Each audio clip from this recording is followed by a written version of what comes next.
हमारे सांसद बलिया सनातन पड़े कभी महिलाओं का ये अपमान नहीं करते, विरोध नहीं किया। अगर वो समर्थन करते वहाँ पे वो उठे थे, समर्थन करते। सुनिए, भले अखिलेश यादव जी नहीं चाह रहे थे, लेकिन अपनी जनता की महिलाओं का सम्मान करते हुए आप वो करते, लेकिन उन्होंने नहीं किया। मेरी बात एक लाइन सुनिए, कहीं ना कहीं सांसद महोदय से मिला था, मेरा संदेश सांसद महोदय को पहुंचा देगा।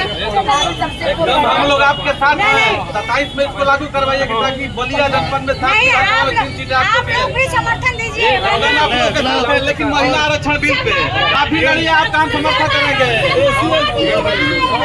परमिशन के नाम पे नहीं, महिला आरक्षण पे आप लोग का समर्थन रहेगा लागू है 27 में।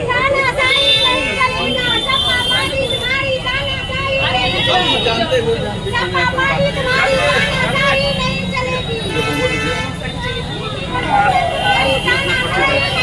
ये भारतीय जनता पार्टी के कार्यकर्ता महिला लोग आए थे समाजवादी पार्टी कार्यालय पर अपनी बात कहने के लिए। देश में ही महिला बिल लागू हो गया था। ये जो भारतीय जनता पार्टी के द्वारा जो बिल लाई गई थी, ये परसीमन का था, ये महिलाओं का बिल नहीं था। ये तो गुमराह किया गया देश में कि महिलाओं का हम विरोधी है, लेकिन इस तरह का ये बिल नहीं रहा है, परमिशन का बिल रहा है। महिला ये बिल तो 2023 में ही लागू हो गया है, लेकिन बहनों को भारतीय जनता पार्टी गुमराह करके हर सांसदों के ये भेज रही है कि ये साबित करें लोग कि अन्य दल के लोग महिला विरोधी है, लेकिन इस तरह का कोई नहीं है। समाजवादी पार्टी हमेशा महिलाओं का सम्मान करती रही है, महिलाओं को हमेशा सम्मान देती रही है, चाहे राजनीति में, चाहे समाज की सेवा में, हर जगह महिलाओं का सम्मान समाजवादी पार्टी करती रही है।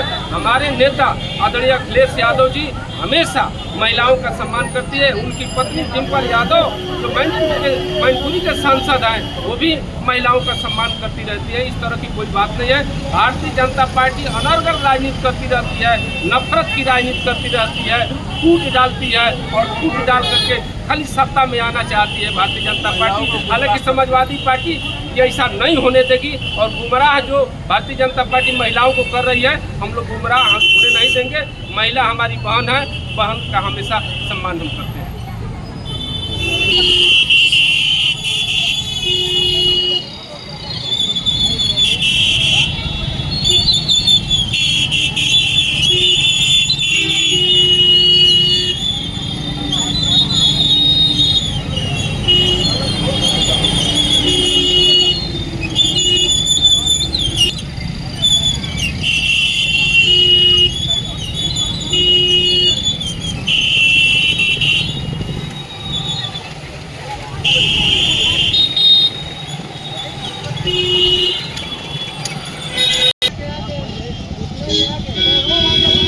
जी देखने को मिला है कि महिला मोर्चा निकला है, किस कारण निकला है आप बताइए। विश्व के सर्वाधिक लोकप्रिय नेता, देश के सर्वाधिक यशस्वी लोकप्रिय प्रधानमंत्री आदरणीय नरेंद्र मोदी जी के खिलाफ जिस प्रकार से सपा के सांसद ने अभद्र टिप्पणी किया है, लोकतांत्रिक व्यवस्था के अंतर्गत वैसी अमर्यादित भाषा का प्रयोग किसी को भी नहीं करना चाहिए।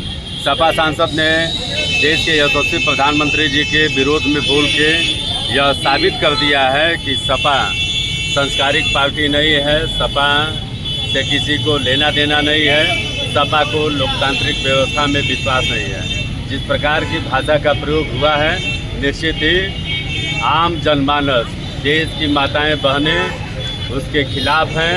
उन लोगों के मन में आक्रोश है, पूरा देश आक्रोशित है और यह मांग कर रहा है कि सपा सांसद सार्वजनिक रूप से माफ़ी मांगे। अगर माफ़ी नहीं मांगता है तो क्या होता है, आगे की रणनीति क्या होगी? महिलाओं ने, माताओं बहनों ने जो महामहिम राष्ट्रपति के नाम ज्ञापन सौंपा है, उसमें उन्होंने कहा है कि ऐसे सांसद को बर्खास्त कर देना चाहिए, जिसका लोकतांत्रिक व्यवस्था में कोई भी स्थान नहीं है। अमर्यादित भाषा का प्रयोग करना और देश के प्रधानमंत्री के खिलाफ, इसे देश की जनता माफ़ नहीं करेगी।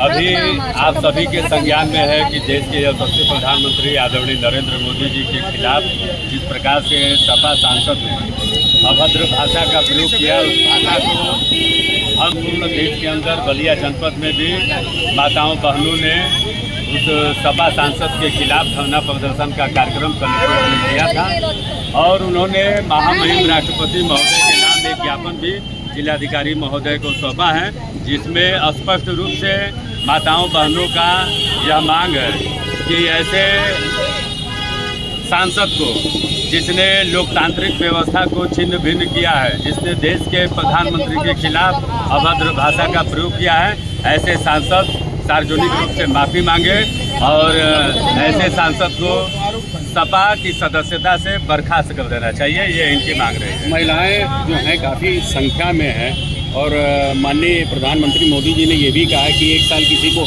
सोना नहीं खरीदना है। तो जितनी महिलाएं आए हैं क्या इस पर विश्वास करती हैं कि सोना नहीं खरीदना है एक साल?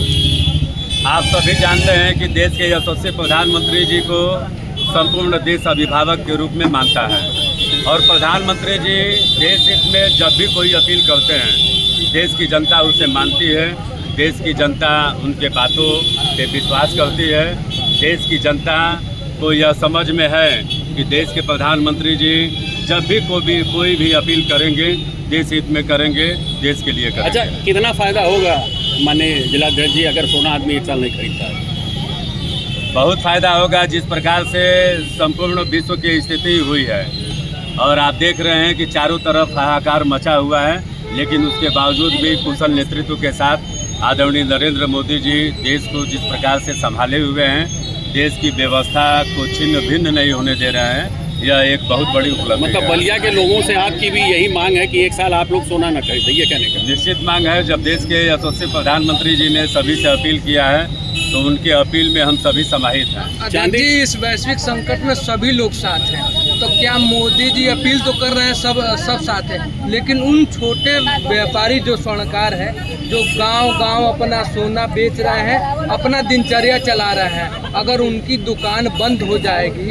तो उनके परिवार कहाँ जाएंगे, क्या करेंगे? देखिए, किसी की दुकान बंद होने वाली नहीं है, ना किसी अपील से, ना किसी व्यवस्था के निर्माण से कहीं अव्यवस्था फैलता है। यह देश हित का मामला है, देश के लिए उन्होंने अपील किया है और इससे किसी भी दुकानदारों के ऊपर कोई फर्क नहीं पड़ने वाला है। मतलब कानून की बंद नहीं होने सोना वाली। भले न बेचे, जो चांदी है उसको तो बेच सकते हैं ना? चांदी के लिए उन्होंने अपील नहीं किया है। सभी लोग सोना के बारे में जानते हैं कि उन्होंने कहा है, सभी से आग्रह किया है कि हम 1 वर्ष तक सोना की खरीदारी न करें, दुकान बंद करके कोई और दूसरा बचत धंधा करें। आपने देखा होगा कि यशस्वी गृह मंत्री जी भी अपने काफिले में कटौती किए हैं। लोगों से उनका आग्रह है कि जहां तक हो सके हम देश हित में ईंधन का कम प्रयोग करें और सोना की खरीदारी न करें। परिवहन मंत्री जी भी यहीं के हैं और देखते हैं कि जब आते हैं तो अक्सर 10-15 गाड़ियों का